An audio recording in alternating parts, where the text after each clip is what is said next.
Hello everyone. In this video, we are going to discuss my internal one paper, part 3. This is data processing for feedback analytics. The question number 1 of part 3 is student faculty feedback data may suffer from issues like accuracy, completeness, and consistency. Discuss each issue in this context: missing survey response, contradictory rating, propose two other dimensions of data quality relevant to learning analytics. Data quality issues in student faculty feedback data is student faculty feedback data is widely used in learning analytics to understand teaching effectiveness, student satisfaction, and areas for academic improvement. However, like any data set collected through surveys and our feedback system, it may suffer from several data quality issues. Three important issues are accuracy, completeness, and consistency.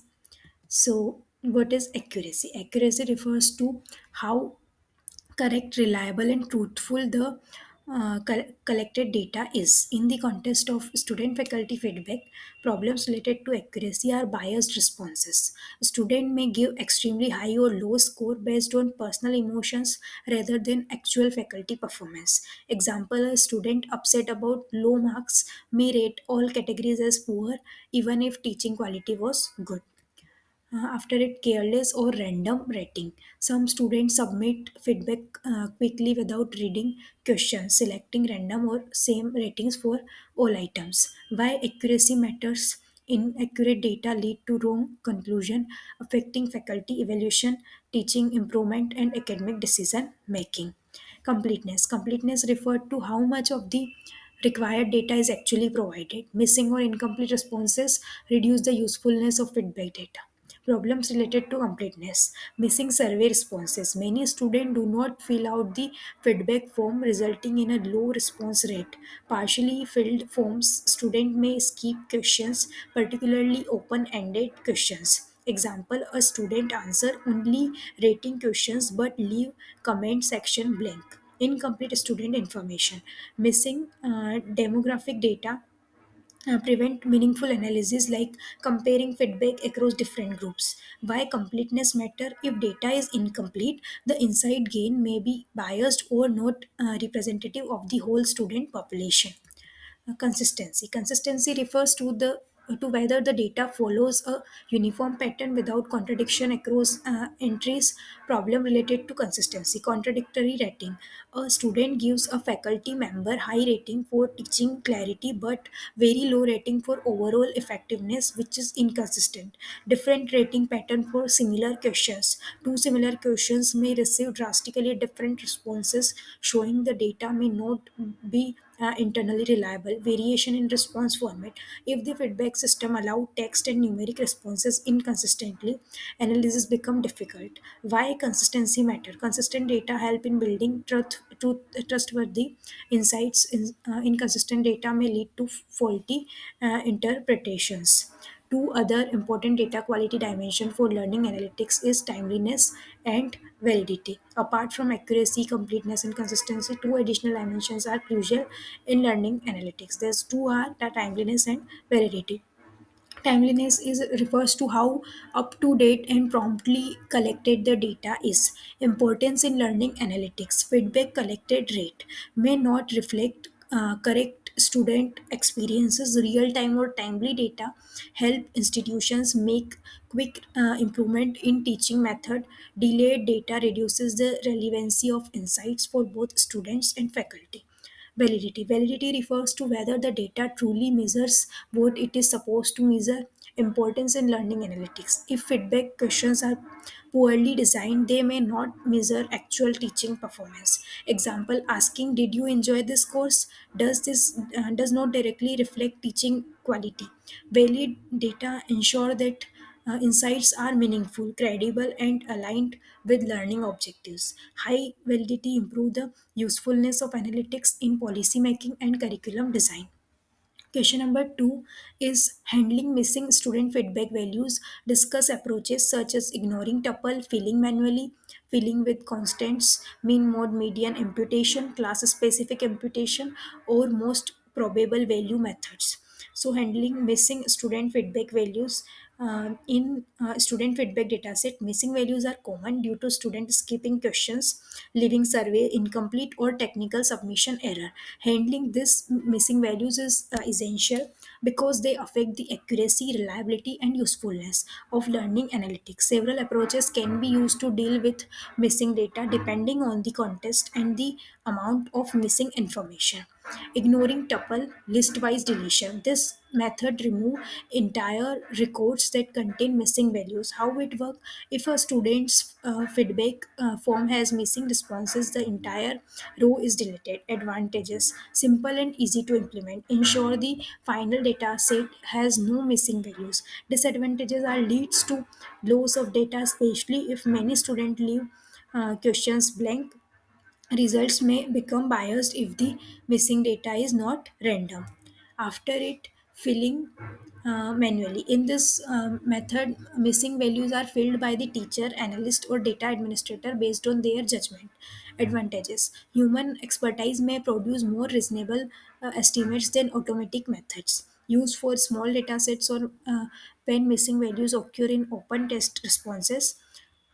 After it, disadvantages are time consuming and not scalable for large classes, and subjective and may introduce human bias.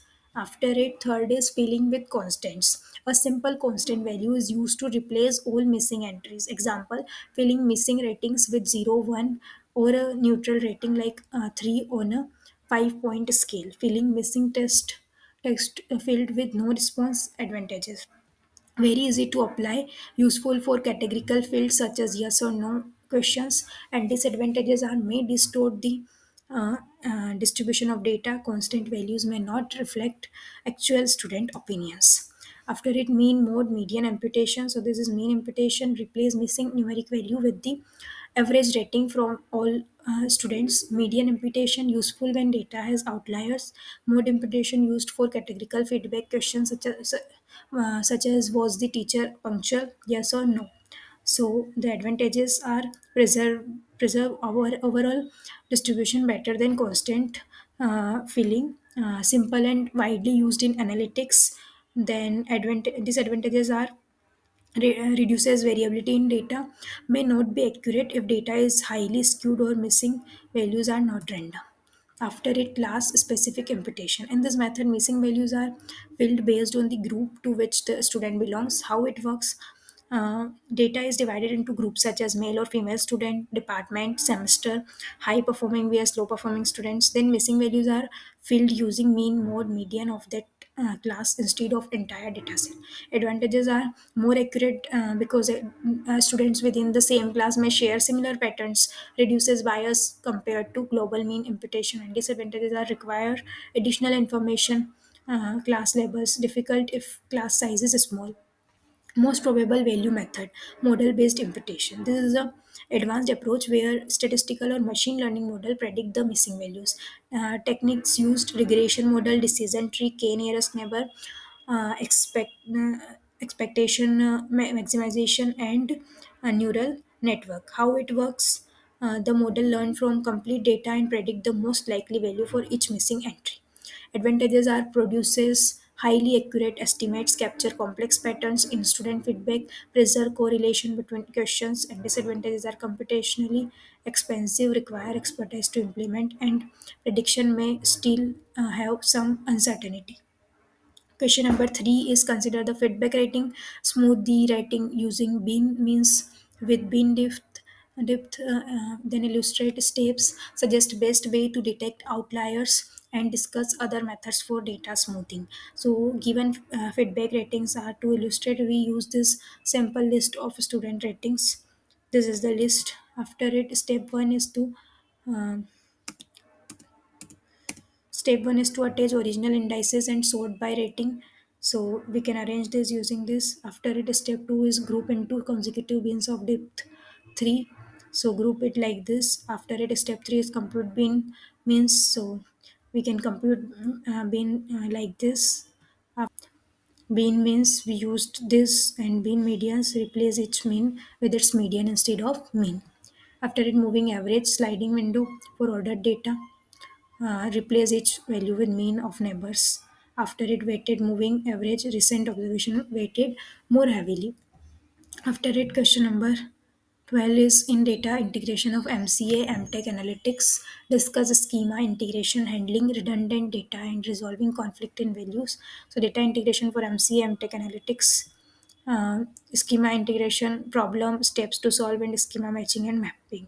Type harmonization and canonical schema or master data model. Use ontologies and metadata. These are all the steps to solve. You can see the description here. After it, problem is the same student instructor may respond to multiple surveys. So the approaches for this is duplication rule, record merging, consolidation, and source weighting, and keep provenance. These are all approaches. उसके बाद resolving conflict in values. Problem is two sources give different values for same attribute. So the conflict resolution strategies are timestamp, recently rule, authority rule, aggregation rule, human in the loop, and flag suspicious conflict. These are all conflict resolution strategies. What is in authority rule? It prefer value from higher trust source. Aggregation rule, if both are plausible, store both and compute an aggregated value. Human in the loop, surface high confidence conflict for manual review. And flag suspicion conflict if difference greater than threshold, then mark for uh, reconciliation. After it, validation and monitoring, automated validation, anomaly detection, and provenance and audit trial. This is three steps. After it, question number 13 is discuss normalization methods. So this is the formula for X scaled as shown in screen. After it, Z score normalization. So centers to mean zero, unit variance, good for algorithms assuming normality. After it, Z score using mean absolute deviation. So this is MAD is more robust than SD to extreme values, so give robust standardized score. This is the formula for it: x minus x bar divided by MD. Then decimal scaling. For decimal scaling, this is the formula: VI dash is equals to VI divided by 10J. Question number 14 is normalize the following faculty. So this is the minimize, maximize normalization 0 to 1. So you can normalize it using this formula. After it, minimum maximum result. This is the result.